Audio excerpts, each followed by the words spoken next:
expresar un poquito mis emociones de esta tercera semana. Realmente puedo decir que me siento bastante emocionada, me siento bastante curiosa ante la situación, ante qué es lo que vamos a ir aprendiendo constantemente sobre los derechos humanos y la dignidad humana de esta sociedad en la que nos desarrollamos actualmente. Entonces realmente tengo emociones bastante,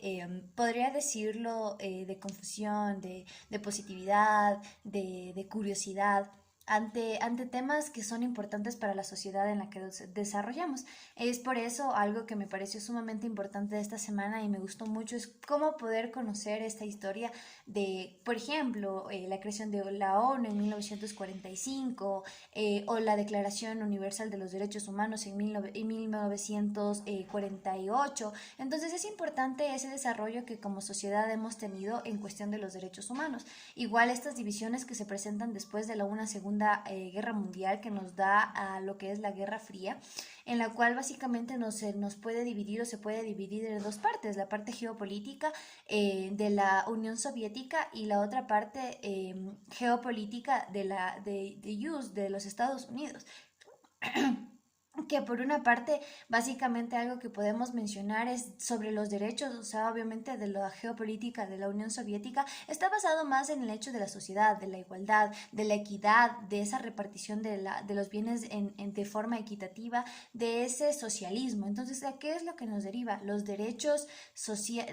económicos, sociales y culturales. Y por otra parte, obviamente tenemos, como yo lo digo, la otra cara de la moneda, tenemos a lo que son estas geopolíticas de Estados Unidos, en los cuales básicamente hablamos ya de un capitalismo en los cuales se basa mucho en las leyes del mercado, obviamente ya basado en una libertad individualista de los seres humanos. Entonces, algo que nos postula ya aquí son los derechos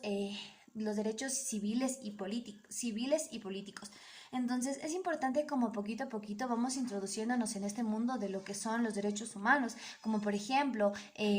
el hecho de cómo se distribuye ya los derechos humanos en algún momento a los de primera generación, segunda generación, tercera generación. Obviamente esto ya no se utiliza, pero el hecho de poder conocer poco a poco ese avance que ha tenido hoy en día, como dije, ya mencioné, no se utiliza esto de las generaciones, ya que esto básicamente está siendo jerarquizado en su tiempo, en su momento fue jerarquizado, inclusive algo que no me puedo dejar de mencionar, no puedo dejar de mencionar, es que los de segunda generación requerían netamente de dinero para que se pudieran ejecutar, ni decir ni hablar un poco de los de tercera generación porque eran algo inexistente hasta 1990. Entonces, realmente es importante cómo hemos tenido ese avance y ya un poco introduciéndonos en la constitución del Ecuador, cómo se va estructurando a través de la política pública, a través de las instituciones, a través de cómo se nos postula, a través de cada artículo en los cuales se nos incluye cuáles son los deberes que tiene el Estado. Sin embargo, algo que yo consideraría y es mi punto de vista es que obviamente hay muchas cosas que hacer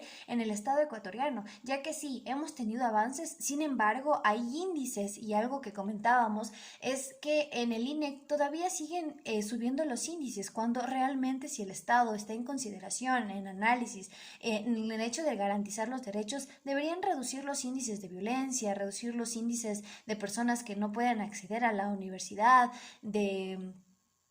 la desnutrición, de la pobreza, desempleo que se está viviendo en la pandemia, debería reducir. Entonces realmente estamos en un momento de transformación. Hay muchas cosas por hacer, pero realmente hemos tenido un avance que realmente es representativo para los ecuatorianos, pero como digo, falta mucho por hacer.